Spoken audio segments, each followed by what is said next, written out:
Welcome to Sabor Astrology, a podcast for the soul. Today, we'll be talking about the current cosmic energies. And without further ado, I'd love to pass la taza to T for the transits of the week. Welcome, T. Thank you, Shay. Welcome everyone, and welcome to you too, Shay. It's so good to be here again doing our transits for the week.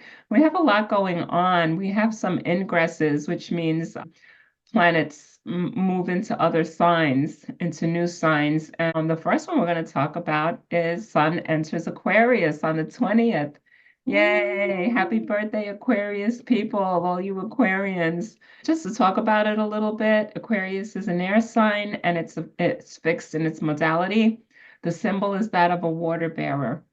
So I always keep that in mind, right? It's an air sign, but it's a water barrier. So there, water bearer. So there are some emotive qualities here as it channels its thinking through, right? It's something you care about.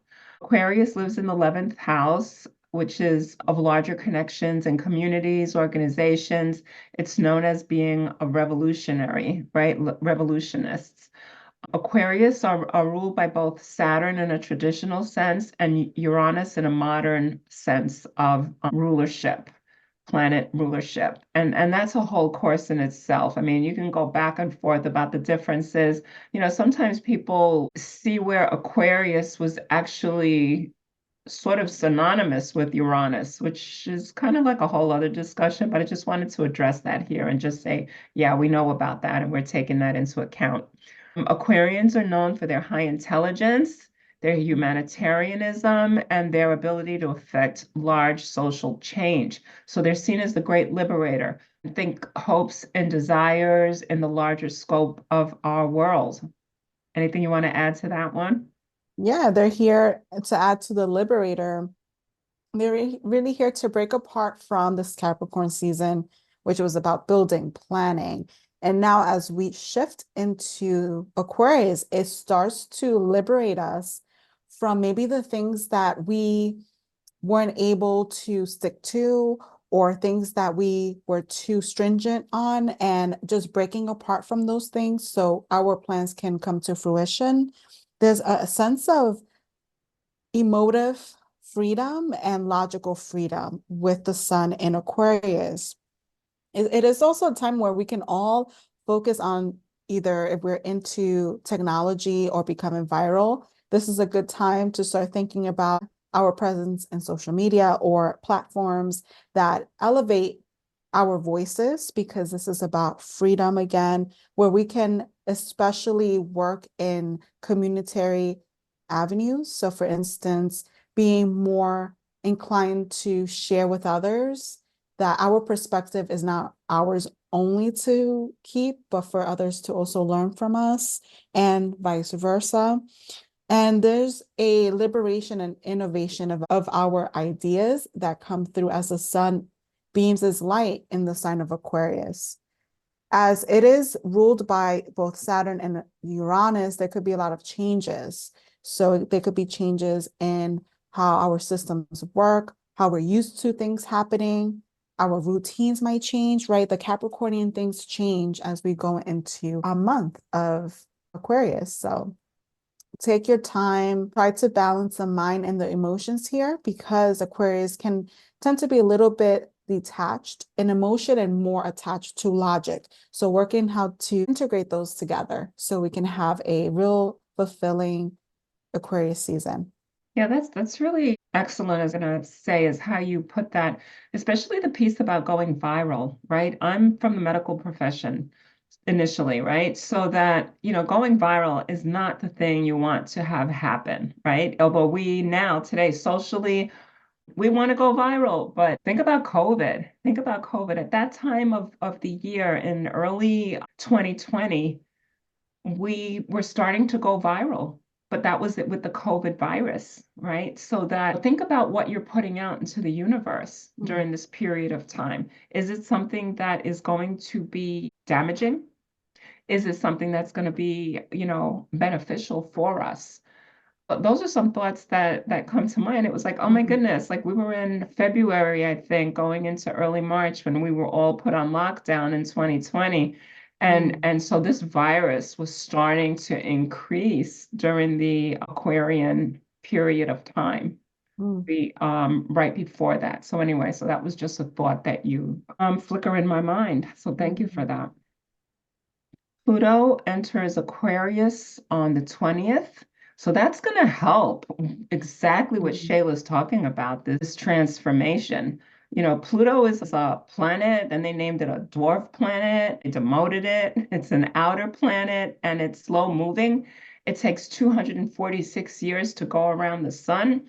That means that it affects the collective. So when you're seeing Pluto in your chart, it's not just about you personally, because it all affects us personally, but it is about the collective. It's a powerful transformer. It's about death and rebirth. It will bring endings. And this is exactly what you're talking about as the sun is entering Aquarius. So there, those two are going to be dynamic in making changes on a larger scale that are going to be seen across our world. Absolutely, especially with technology. So a little bit more increase in robots and the MTA system in New York City, technological advancements like AI, and more news on aliens. If you believe them or not, that's up to your own debate here. But there can be an increase in these kind of out of body experiences as well, and these avatars, I would say, that's like kind of spiritual but technological at the same time. Like AI, I mean, we can't see the AI. I don't know how an alien really looks because it's not in front of us in 3D form. So it's all these things that it's almost like Aquarius brings in a technological, spiritual kind of flair, especially with Pluto there. Like Pluto is going to show us this is what's happening. This is what we have to now embrace. We did the Capricornian thing. We got to embrace Aquarian age and Aquarian times here.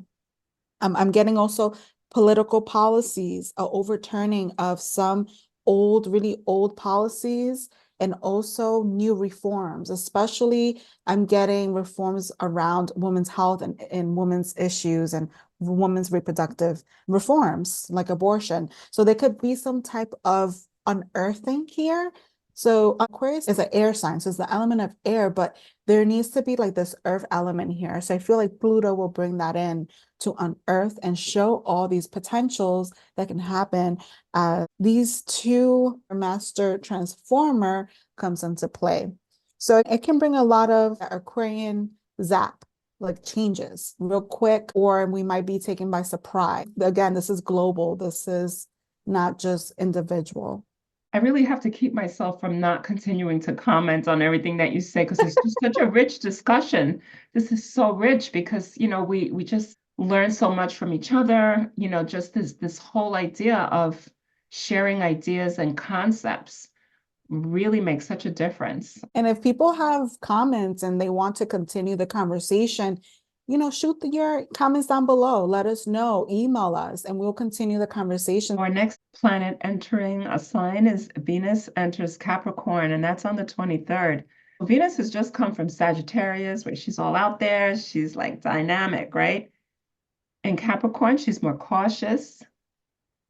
Venus needs to be sure of what she's dealing with in whatever she's relating to before she fully shares herself. So think about it that way. I'm actually seeing like a feminine energy coming in, which of course is what we're talking about here. But think about that in your own lives, like what might be happening here. Others may see her as being aloof or withdrawn, but she wants to fully know that her intended person or her situation is a loyal one and is one to be trusted.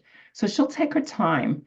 Perseverance, commitment, they're necessary for Venus energy in Capricorn. She's going to pull back a little bit. She's going to be fully herself. Mm. And definitely adding a different flavor here. Venus really comes to, in Capricorn, comes to understand the earthy balance. And almost like I'm getting Demeter, which is the goddess of agriculture and harvest.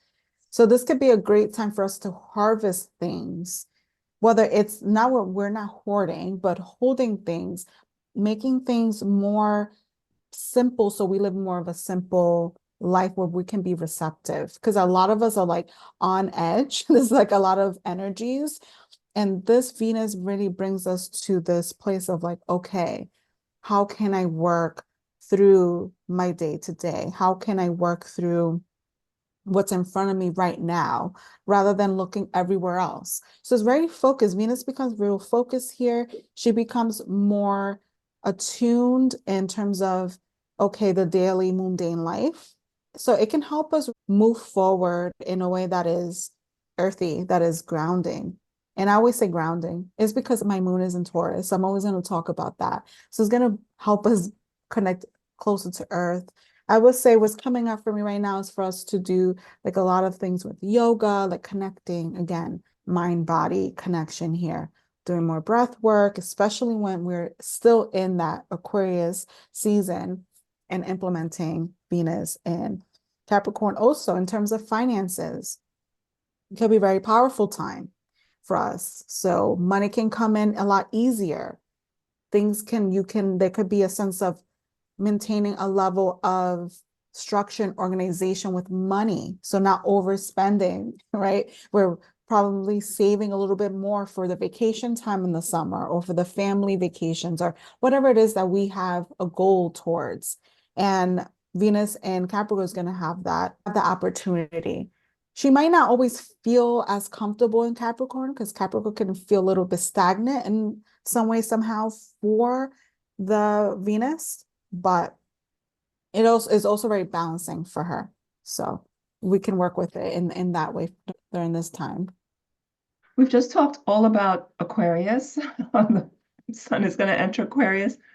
But to begin with, during this week, the sun is still in Capricorn and it's conjuncting Pluto in Capricorn from the 18th to the 20th, right before it moves into Aquarius. So recall, Capricorn is the planner, it's a cardinal earth sign. With the sun and Pluto conjunct, we can experience issues that are evolutionary, but at a fundamental level, which is something we're talking about here. We may come across someone who is powerful, possibly in an unpleasant encounter.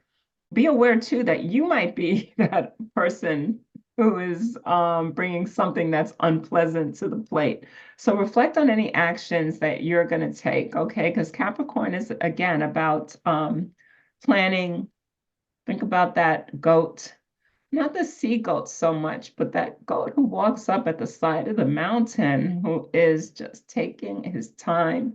He's very agile, and yet he's planning like what his next step is. Because, when they're on the side of the mountain, they go down, that's it, right? There may be a breakdown in something planned. It could even be just your car gets a breakdown. Maybe the muffler needs to be changed or something. Or the subway can keep you underground longer than you want, but it can cause you some disruption. Seems like it's a long time and it can be very like, oof, I wish this wasn't happening. But it can also not be that terrible. So, and it's a 2-day transit, all is not lost, this too shall pass. Yeah. And I mean, I received when I was again, listening to you, T, it's like this light turning on and off with like a light bulb, just turning on and off in regards to the power that this can bring in for us too, like the changes, the zapping. And it's like the powerful sun rays of this Capricorning sun is like beaming on the universe, on the collective here, awakening us into change. Like, where do we sit in power? Where do we illuminate here? With almost like the sun is at the end of its late degrees of Capricorn. So it starts to show us also what are we releasing? What are we now moving forward from? Also illuminating to the new things that can happen when it actually just it moves into its sign of Aquarius. But before then, it shows us where it's beaming its light. So we're more focused. So then we're able to move forward in our power. The next transit we're talking about here is Mercury in Capricorn trines Jupiter in Taurus, and that's from the 17th to the 19th. So here I see that thoughts, ideas are being channeled nicely into a verbal form. Because Mercury is in an earth sign, our thoughts and ideas may be slowed down, and this allows it to be refined, more elegant in how we say things. So it's just not like bump, bump, bump, we have a thought, let's throw it out there, like let's give it a little bit of time here. As Mercury trines Jupiter in Taurus, which is another earth sign, our experiences are using Shay's word, grounded and thoughtful. And Jupiter helps bring us forward in being visionary in our communications. I see this as a very positive couple of days in terms of communication, if used wisely. Yeah, communication is great. During this time, it's really it has an undertone of being serious, but it also has an undertone of being fun. So it's either way, however we feel it resonates with us. And the flavor that I have for this specific transit is lobster roll, cream puff. So I got that name literally from a bakery that just opened up in my neighborhood. And so they had like this literally cream puff called lobster roll. And so think about like the hard shell of the bread and then the inside is nice. It has a cream, has a sweetness in it. We can think about this as the being able to communicate in expansive ways, but in a way that it's moving us forward to actually materializing things, making things more real for us. And I added that into an understanding not only of making things 4D for us, but it's understanding of self-worth, monetary gain, like what are we gaining? We can talk about these things and share about abundance in different areas of our lives. And are we, how much we are enough in the world and we're able to express safely that to others. So with confidence also, we can express this because we have the ability to do that. So this undertone of being real with ourselves, undertone of being 4D with things, but at the same time has this fun, sweet taste to it, like the lobster roll cream puff. Of course, you've made me hungry again. And we'll move on to Mercury in Capricorn conjuncts Mars in Capricorn. And that's from the 18th to the 20th. Again, thinking, concepts, writing, communications, and conjuncting Mars, which is also in that same sign of Capricorn. So Mars is a go-getter. Think about that, the warrior of words. Are you, maybe you can just like sit down and write. Mm. Maybe that thing that you've been wanting to write is going to start flowing down onto paper, or into computer, which way it is that you do write. Maybe you're, using a recording device in order to get your words across. But I'm seeing here that you can use these two energies to build whatever it is that you want to do. That essay or that novel that you've had sitting there. This might be a time to just say, you know what, I'm going to put some energy into this and let's see what comes up. Also, cautionary, me and the caution. Sorry, this is what comes to me. I don't want to be cautionary. I don't like some limits set, but this is what's coming up. There could be a tendency to be brash in this warriorship if you're not careful. Like, think about, what is my warrior? How is my warrior? But how do I come across? There are elegant warriors, right? We know many elegant warriors, and then we know warriors who are just like blah out there, which is fine. Everybody has their own style. But again, think about that. Where also, in terms of these writing that just keeps coming to me, like it's just like flowing to me right now. As you're writing, put whatever it is that you need to put down on paper. Don't stifle yourself. Don't limit set yourself. Just write it all out and get it on there. The thing is, edit later. Don't self-edit yourself. Don't critique yourself during these 2 days. Use this to just put it down so that then you have something of substance that then you can come later to and work at. And if you do any of this writing, let us know. Write it down. We'd love to know what's come out of this little period of time that is like a gem. It's like a gem that comes suddenly. That's beautiful. And I'm getting for some of us to add to teas and flavor. I feel like some of us collectively are afraid to approach a person or a group of people where we would need to share maybe the writing that we have or the book that we've written behind the scenes of everything. So now is the time to push forward and talk about it, share it. go to the person, this is also, Mercury is about contracts. You can sign that contract. It might be a fast yes. Know that your work is worthy. The ideas that you have are worthy of being expressed. Again, like cautionary on the lower vibration news of just things like here in New York City, there's been a lot of fires, just like politically, just things really just blowing up out of proportion. So there could be news of something that just could be a policy that just is the falls through, or we hear something in the news that isn't as pleasant as we wanted it to be. But that being said, is not to be afraid, it is to be more attentive so we can live in a life that's conscious rather than living in a life where we're not conscious or aware, so we can make informed decisions. Because here Mercury wants us to make informed decisions, especially in Capricorn. Push through, communicate, share that idea. Maybe you were thinking about launching a video or a website. This is the day. These are the good transits to do it. Write these on your calendar so that then you can see what you did and what worked, and share that, share that with everyone. That's just, yeah. That can really be a inspirational, right? When we see things and how they've worked, how they've transpired, and say, oh, okay, too. And when this aspect, because these aspects occur like repeatedly, like what is that bringing for me at this time? How am I best working with this particular aspect? So then we have the next one is Venus in Sagittarius, which conjuncts Mercury in Sagittarius. However, Venus enters Capricorn during this transit from the 22nd to the 23rd. So my idea is that what I see is that Venus is going to get her point across right before she enters Capricorn.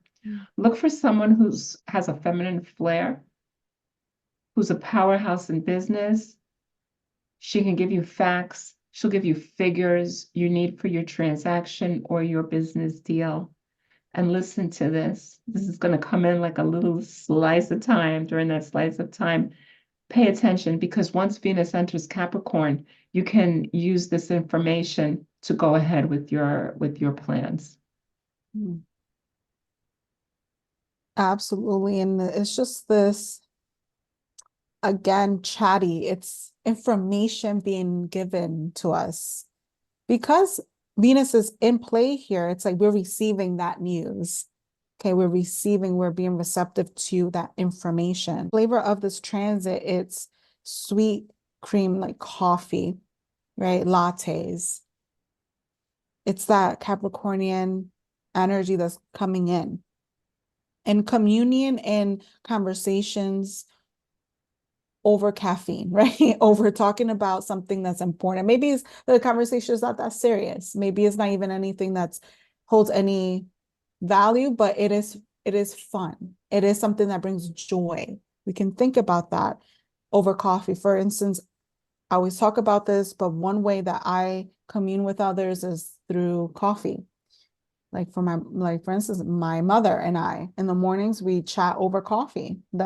Maybe that's my Latin roots or just the growing up that way. But that is one way we can get down, and we can kind of sit down and really have conversations that get deep into maybe a situation. It could be really fun. Just sitting down during this time, having that conversation. Maybe we'll meet people in a coffee shop or in a place that's public, there's other people there, and we'll start a conversation. So again, like T mentioned, write these transits down in your calendars, or just remember them. Come back to this video and see what played out during this time. The last transit I'm going to talk is still in Sagittarius. It squares Neptune and Pisces, and that's from the 18th to the 20th. And this is one energy where Venus comes in with an agenda. She's full-bodied, like that coffee that Shay is talking about.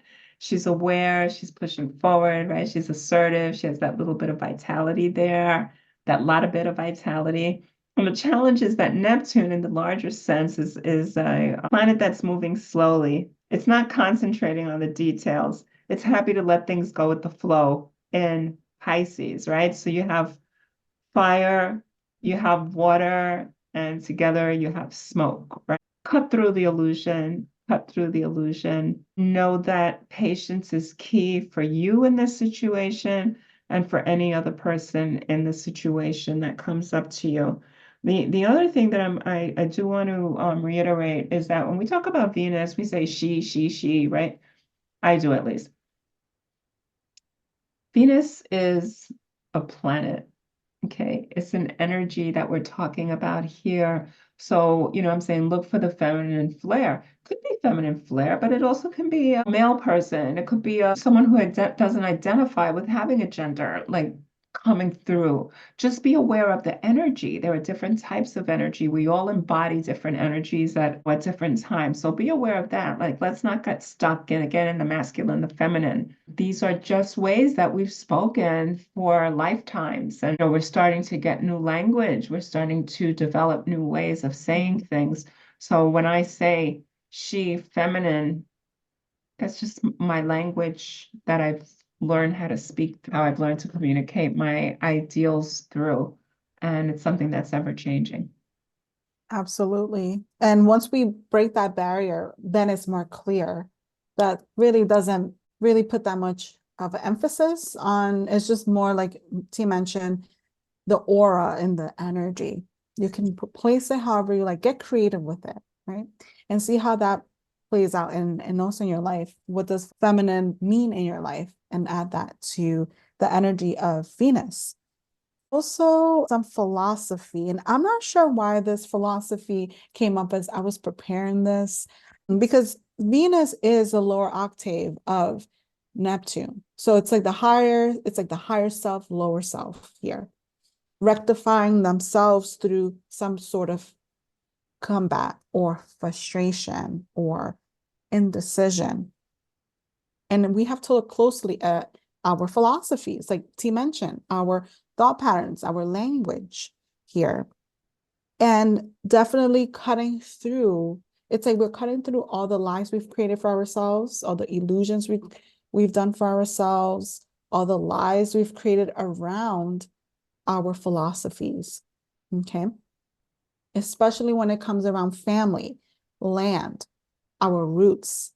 Okay. Facing these things straightforward will help, not sweeping it under the rug for later on, because it's never going to come out unless you take the rug out and you sweep under, you mop, right? So think about the philosophies that you carry as a collective, as an individual, as a part of a dynamic of family, roots, systems, wherever you are at the moment.